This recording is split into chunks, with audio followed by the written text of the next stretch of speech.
बाबा बद्रीनाथ धाम के दर्शन करने पहुंची द्रौपदी मुर्मू। दर्शन पूजन के बाद गढ़वाल विश्वविद्यालय के दीक्षांत समारोह में हुई शामिल।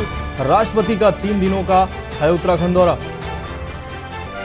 धामी सरकार ने प्रदेश के 6200 कर्मचारियों को दिया पुरानी पेंशन का विकल्प। मुख्यमंत्री कार्यालय से अधिसूचना की गई जारी। 15 फरवरी तक चुनना होगा विकल्प। निकाय चुनाव में मैदानी जिलों में 14% बढ़ेगा ओबीसी का आरक्षण। वहीं पर्वतीय जिलों में घटेंगी सीटें। आरक्षण को लेकर सियासी चर्चाएं हुई तेज। कार्बेट नेशनल पार्क ने हाई अलर्ट किया घोषित। सभी वन कर्मियों की छुट्टियां की रद्द। वन कर्मियों को लगातार गश्त करने के दिए निर्देश। ठंड के चलते लिया गया अहम फैसला। कुमाऊं के सबसे बड़े एमबीपीजी कॉलेज के छात्र संघ चुनाव में एबीवीपी ने मारी बाजी। अध्यक्ष पद पर कांटे की टक्कर के बीच सूरज रमोला ने अध्यक्ष पद पर किया कब्जा। और ऊंचाई वाले इलाकों में आज से बदलेगा मौसम। बारिश से मैदानी क्षेत्रों में बढ़ सकती है ठंड। मौसम विभाग ने 8 और 9 नवंबर को पर्वतीय जिलों में हल्की बारिश की जताई संभावना। आप देख रहे हैं के न्यूज, खबरों का सारथी। आप देख रहे हैं के न्यूज, खबरों का सारथी। तो ब्रेक के बाद आपका स्वागत है। बढ़ेंगे खबरों की ओर। उत्तराखंड में लोकसभा चुनाव से पहले राज्य के मुख्यमंत्री पुष्कर सिंह धामी 2 बड़ी योजनाओं पर कार्य कर रहे हैं। आपको बता दें, इसके तहत सरकार दिसंबर महीने में ग्लोबल इन्वेस्टर समिट आयोजित कराकर राज्य में बड़ा निवेश लाने की तैयारी कर रही है। इस निवेश को लाने के लिए सीएम पुष्कर सिंह धामी ने विदेश के बाद देश के कई राज्यों में रोड शो भी किया है और कई औद्योगिक समूहों के साथ कई दौर की बैठक भी की है, जिसका नतीजा रहा है कि अब तक 1,24,000 करोड़ के एमओयू पर हस्ताक्षर हुए हैं। धामी सरकार ने दिसंबर महीने में होने वाली इस समिट में 2.5 लाख करोड़ का निवेश राज्य में लाने का लक्ष्य रखा है। इस लक्ष्य को हासिल करने के लिए सीएम धामी पूरी कोशिशों में लगे हुए हैं। और वहीं एक तरफ जहां मुख्यमंत्री बड़े निवेश को लाने की तैयारी में लगे हुए हैं, तो वहीं दूसरी ओर सीएम धामी राज्य में फिल्म इंडस्ट्री को बढ़ावा देने की कोशिशों में भी लगे हुए हैं। सरकार ने राज्य में फिल्म उद्योग बढ़ाने के लिए इसके लिए सब्सिडी देने का भी फैसला लिया है। आपको बता दें, इन्हीं कोशिशों को आगे बढ़ाते हुए सीएम ने मुंबई में फिल्म उद्योग से जुड़े निर्माता, निर्देशक और कलाकारों के साथ बैठक भी की है। सीएम ने उनसे उत्तराखंड में फिल्म उद्योग संबंधित निवेश की संभावनाओं को लेकर चर्चा की है।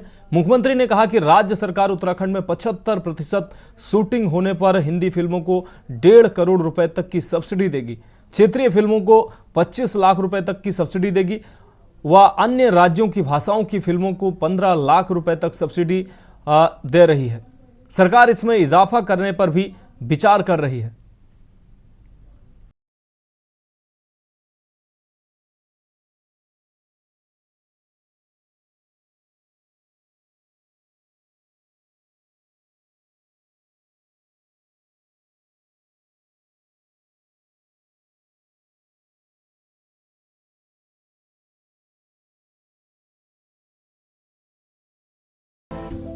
दिसंबर महीने में होने वाले ग्लोबल इन्वेस्टर समिट की तैयारियों में जुटी धामी सरकार को देश की आर्थिक राजधानी मुंबई में बड़ी कामयाबी मिली।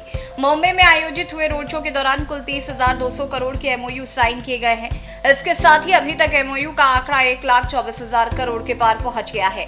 आपको बता दें कि मुख्यमंत्री पुष्कर सिंह धामी की मौजूदगी में मुंबई में आयोजित रोड शो के दौरान विभिन्न उद्योग समूहों ने राज्य में निवेश के लिए एमओयू साइन किए। इस दौरान जिन बड़ी कंपनियों के साथ एमओयू किए गए उसमें इमेजिका, आत्मवंतन, एसीएमई, सीटीआरएल, डेटा सेंटर प्रमुख है। मुख्यमंत्री पुष्कर सिंह धामी ने इस दौरान कहा कि सरकार राज्य में निवेश बढ़ाने को हर सेक्टर में काम कर रही है।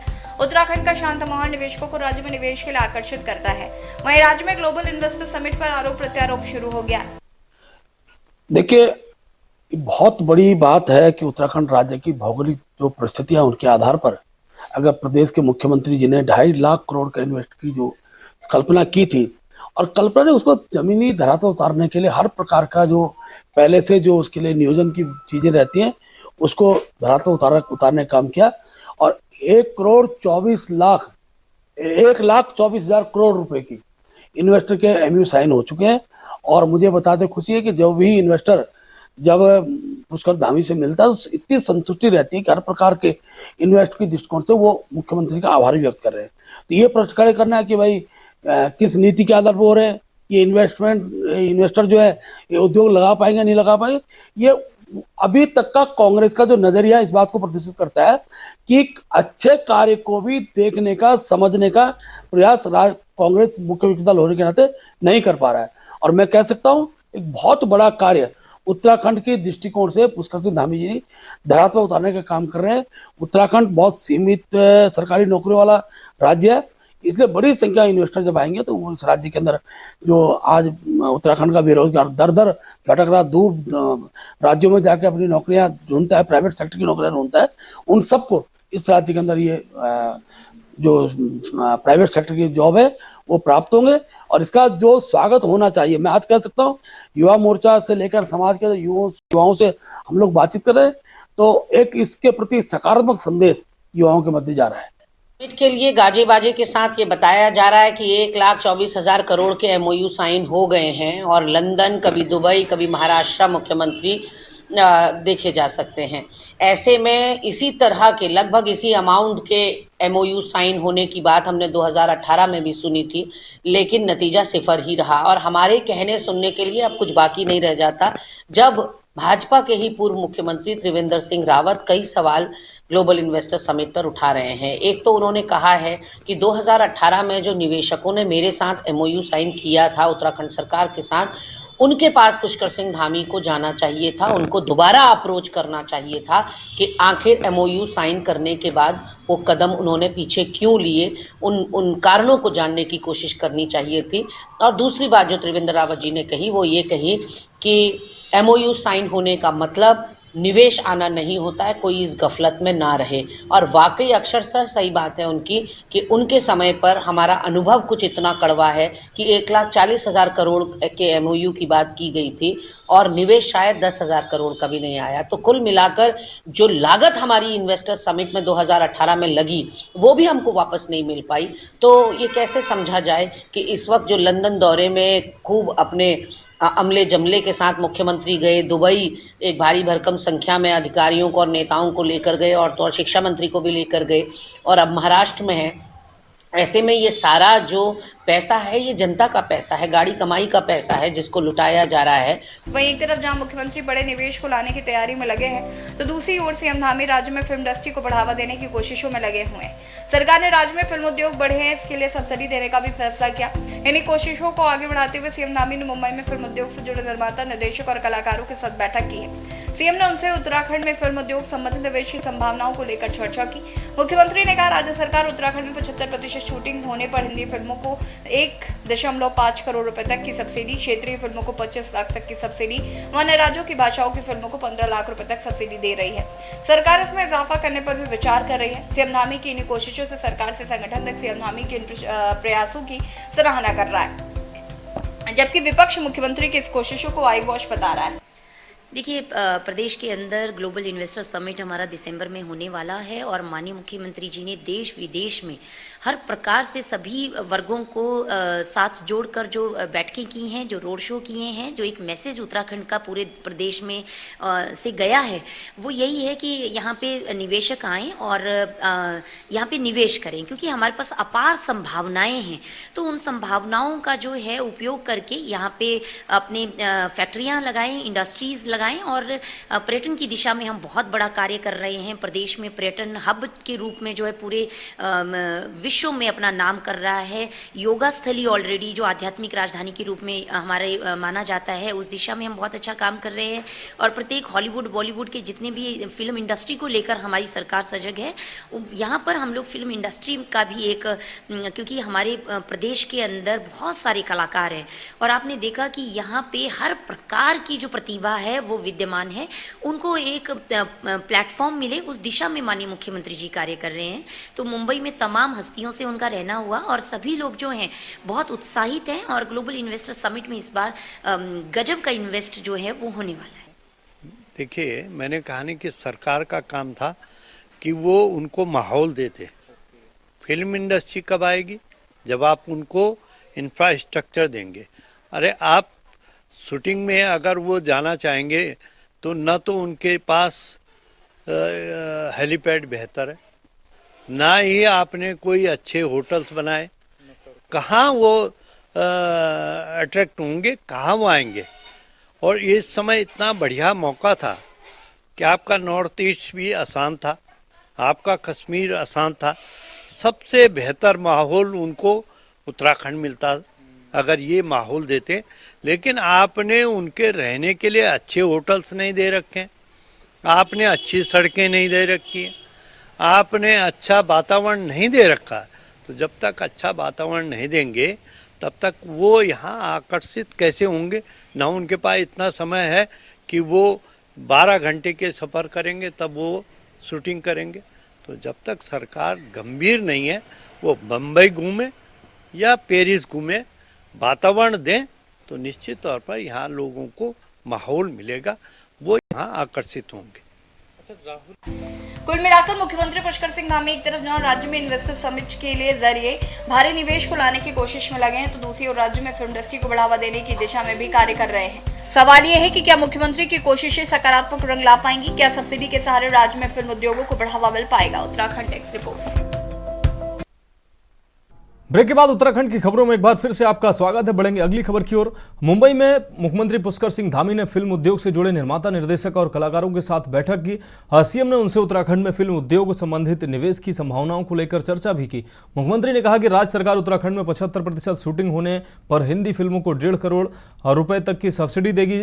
साथ ही क्षेत्रीय फिल्मों को 25 लाख रुपए तक की सब्सिडी मुहैया कराएगी। अन्य राज्यों की भाषाओं की फिल्मों को 15 लाख रुपए तक सब्सिडी दी जाएगी। सरकार इसमें इजाफा करने पर भी विचार कर रही है। मुख्यमंत्री ने इस दौरान फिल्म जगत से जुड़े निवेशकों से सुझाव लिए, उन्हें इन्वेस्टर समिट के लिए आमंत्रित भी किया। सीएम ने कहा कि उत्तराखंड में शूटिंग के लिए बेस्ट डेस्टिनेशन है। उत्तराखंड में देहरादून, हरिद्वार, ऋषिकेश, बद्री, केदार के साथ गंगा यमुना जैसी नदियां हैं। नैनीताल, मसूरी, औली, चक्राता, मुनस्यारी, चोपता, हर्षिल, फूलों की घाटी जैसी मनोहारी स्थान भी हैं। उन्होंने कहा कि बीते कुछ वर्षों में कई और नए शूटिंग डेस्टिनेशन विकसित हुए हैं। सीएम ने कहा कि प्रधानमंत्री की आदि कैलाश यात्रा से ज्योलिकांग जैसे उच्च हिमालयी क्षेत्र में भी पर्यटकों की संख्या तेजी से बढ़ रही है।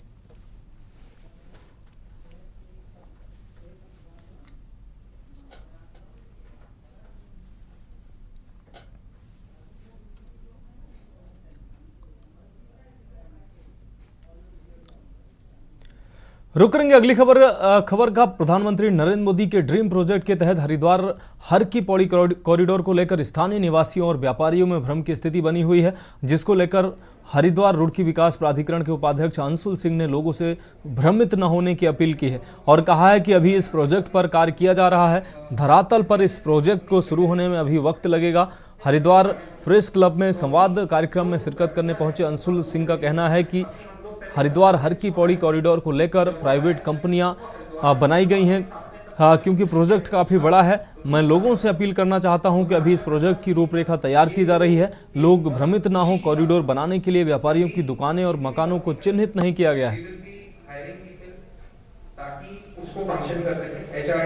पर्पस व्हीकल है, एक company private public limited company हमने बना दी है, जिसमें जो ACS हाउसिंग है हमारे, वो चेयरमैन है, और जो CEO हैं कंपनी के, वो हमारे सेक्रेटरी हाउसिंग है। और ऑर्गेनाइजेशन में अलग अलग डिपार्टमेंट्स उसमें डिसाइड कर दिए कि कैसे ये रहेगा, क्योंकि एक बहुत ही बड़ा काम है, तो एक आदमी है, एक उसके ज़िम्मे नहीं रहेगा।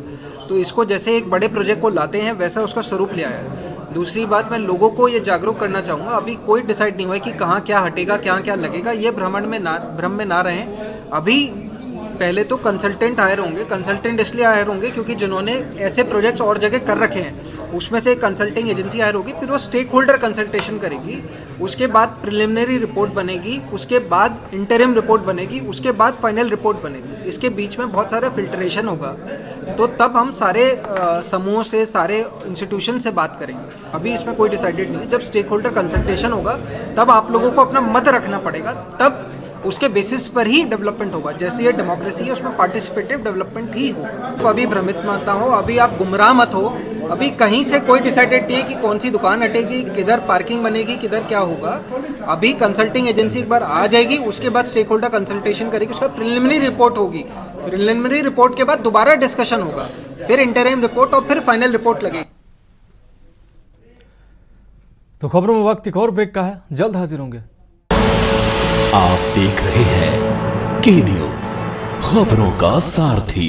बढ़ेंगे अगली खबर की ओर। उत्तराखंड उच्च न्यायालय नैनीताल से गोलापार निवासी रविशंकर जोशी द्वारा लोकायुक्त की नियुक्ति की मांग को लेकर दायर जनहित याचिकाएं सुनवाई करते हुए खंडपीठ ने पूर्व के आदेश में संशोधन करते हुए लोकायुक्त कार्यालय में कार्यरत कर्मचारियों का पिछले 4 माह से रुका हुआ वेतन जारी करने के आदेश दिए हैं। कोर्ट ने यह अपने आदेश में संशोधन किया है। कार्यालय की देखरेख, बिल व अन्य पर होने वाले खर्चों को अगले वित्तीय वर्ष तक कर सकते हैं। न्यायालय में सरकार की तरफ से कोर्ट के पूर्व के आदेश को संशोधन करने हेतु प्रार्थना पत्र प्रस्तुत किया गया। कोर्ट के आदेश के बाद लोकायुक्त कार्यालय में कार्यरत नियमित कर्मचारियों को पिछले 4 माह से वेतन नहीं मिला है, जबकि अभी त्योहारों का समय है। यही नहीं, कोर्ट के आदेश के बाद कार्यालय के समस्त बिल पेंडिंग पड़े हुए हैं और कार्यालय को शिफ्ट भी होना है, इसलिए वित्तीय खर्चों पर लगी रोक को हटाया जाए। जो मैटर था 27 जून 2023 को आया था, उसमें ऑनरेबल कोर्ट ने हमें रिस्ट्रेनिंग ऑर्डर पास करके ये कहा था कि सिंगल पेनी जो है गवर्नमेंट एक्सचेकर से डिसबर्स नहीं होगा। तो उसके एक बहुत बड़ी दिक्कत हमें आ गई थी। स्टेट गवर्नमेंट के जो एम्प्लॉयज़ 17 एम्प्लॉयज़ वहाँ काम कर रहे थे, उनकी सैलरी निकालने में दिक्कत आ रही थी और जो नई बिल्डिंग का जो रिनोवेशन का काम था वो सारा रुक गया था। तो ये कहते हुए हमने ऑनरेबल कोर्ट से रिक्वेस्ट करी कि जो परमानेंट एम्प्लॉय हैं उनका वेतन नहीं रोका जा सकता है और बिल्डिंग का वर्क भी जो है एक बहुत बड़ी प्रायोरिटी है। जो लोकायुक्त कार्यालय है उसको रन करने के लिए बिल्डिंग का होना भी उतना ही आवश्यक ही है।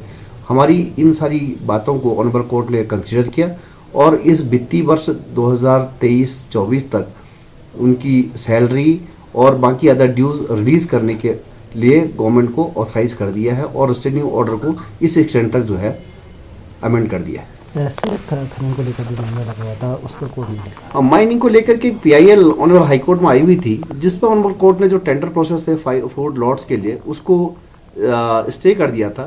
और आज हमने ऑनरेबल कोर्ट को काउंटर के माध्यम से बता दिया था कि हम जो रूल्स हैं हमारे 2023 के, उसमें स्पेसिफिक रूल 8B में लिखा हुआ है कि बिना पर्यावरणीय अनुमति के कोई भी माइनिंग एक्टिविटीज स्टेट के अंदर नहीं होगी।